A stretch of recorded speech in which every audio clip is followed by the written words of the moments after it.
word and quickly. Amen. We honor everybody in their respective places, and thank God who most certainly gave us life. That's right. I said for years, I thank God. He's my life. He told me one day, he said, to be your life. He said, I gave you life, but I'm not your life. But in the book of St. Luke, the 4th chapter of St. Luke says, this is the way it gives the account. And it's amazing because the Bible said gospel.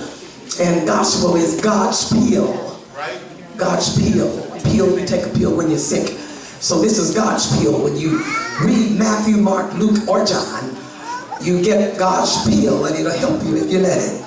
It gives an accurate account of Jesus' life when he walked the earth. And it speaks very explicitly about what he did, how he did it, and who he did it with or for. And it has so many wonderful stories in it about Jesus and his walk down here. And it gives very direct understandings. If you read it, you can't just read it, you got to study it.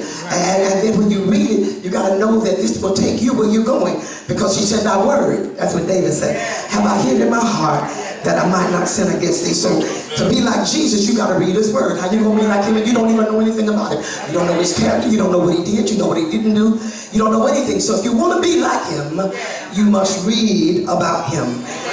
You study him, and you see where he went up in the mountain and how he prayed. You see when he went in the valley. You see when he sat by a well. You see when he went to the tombs. You see all of that in these 4 Gospels. But this particular 4th chapter speaks of when he was on the 40-day fast and went into the wilderness. And he was tempted. The Bible says he was led of the Spirit, capital S, Spirit of God, into the wilderness. Every time you are led into a place that may not be sufficient or feel good to you, don't call it the devil, because it may not be the devil. Because God may be trying to take you to a place, and not into a place, but take you through a place. Oh God, I feel you now. Take you through a place where you can get where you're supposed to go. A lot of times people want to go over to the expressway. You cannot go to the expressway without going under or through a viaduct. You can't do it. You got at some point, I don't care if you go 47, 55th, 51st, whichever one you go to, there's a viaduct dividing the expressway from here. So what you need to do is make up your mind. Now I know when I get there, I'm going to have to go through the viaduct to get to the expressway. And a lot of times, we as human beings, we don't want to go through anything. God gave us a promise, and all we want to do is get the prize. What a prize? Well, God promised me a car, he promised me a husband, he promised me a house. But he said, this is what he said in his word. He said, Matthew 6:33, but seek ye first the kingdom of God and his righteousness, and all of these things will be added unto you. So when he came out of the wilderness, I'm rushing, I got about 6 more minutes. When he came out of the wilderness, the Bible says he returned in power of the Spirit in the Galilee. 15 verse says, and he taught in their synagogues, being glorified of all. 16 verse says, and he came to Nazareth. Y'all came back to Inglewood, didn't you? All right. Came to Nazareth, where he had been brought up. Oh, help me, Jesus. And he went into the synagogue on the Sabbath and stood for to read.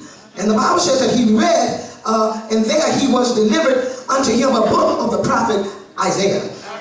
When he opened the book, he found the place where it was written, the Spirit of the Lord is upon me, for he's anointed me to preach the gospel to the poor.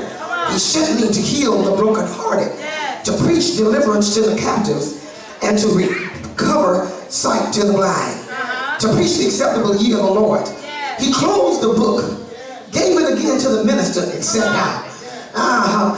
What this told me is that he, even though his first showcase or display was when he was 12 years old.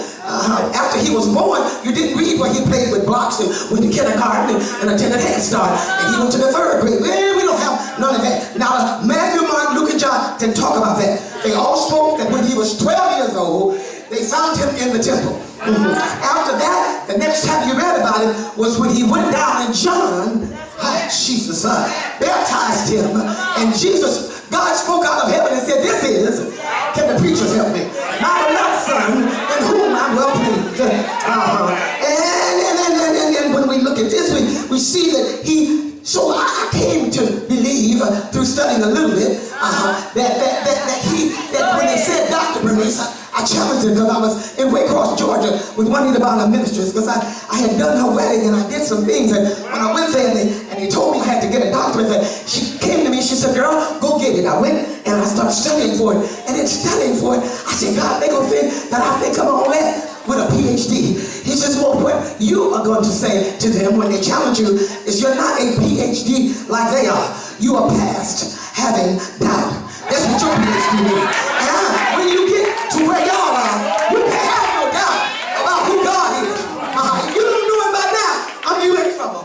But because you know who he is. And you know what I was thinking? I'm almost through. I got a few minutes. When people look at you, Apostle V, they look at a woman that will preach the hell out of anything. And she will take her shoes off. When she came here for the first time to preach, she took her shoes off and sat right there. And little did we know that she had a midnight in her life. The woman preached like a fool. When she got through, she put her shoes on and got ready to walk out. And her husband left her that day. Everything he had was in a van. And she walked out. But she had preached the gospel of Jesus Christ. And this is what I'm giving to tell y'all. When you get to the point that you've gone through the wilderness, and when you've done all that you know to do, and when you know for a surety, I'm almost through, that God has told you, He put His Spirit on you, so you would preach the gospel. If you preach it to the poor, you ain't got to find no picks. Who you gonna preach to? Because God said, all souls are mine. A soul of the Father, and a soul of the Son, and a soul of the Spirit. It shall die. You don't decide who you gonna preach to. You don't decide which church you're going to. It don't matter if it's Baptist or Methodist, if it's Episcopalian or Catholic. But when the door opens, walk through it. God will work some out. Yeah, bring it out. Almost through. Give us 3 more minutes. When I read in the 8th chapter of Romans, the 23rd verse, it said, look at here, and we know that all things work together good. And I said, Lord, they already know that. He said, that ain't the part I want you to tell them. But go down a little further and tell them what I want them to know. This is what he told me to tell these 2 pastors. He said, for whom he did foreknow, he also predestinated to be conformed to the image of the Son, that he might be firstborn among many brethren. Moreover, whom he called, them also he justified. Whom he justified, and them he also glorified. What shall we say then? We are more than conquerors through him that loved us. But this is what you got to know. You got to be persuaded that nothing shall separate you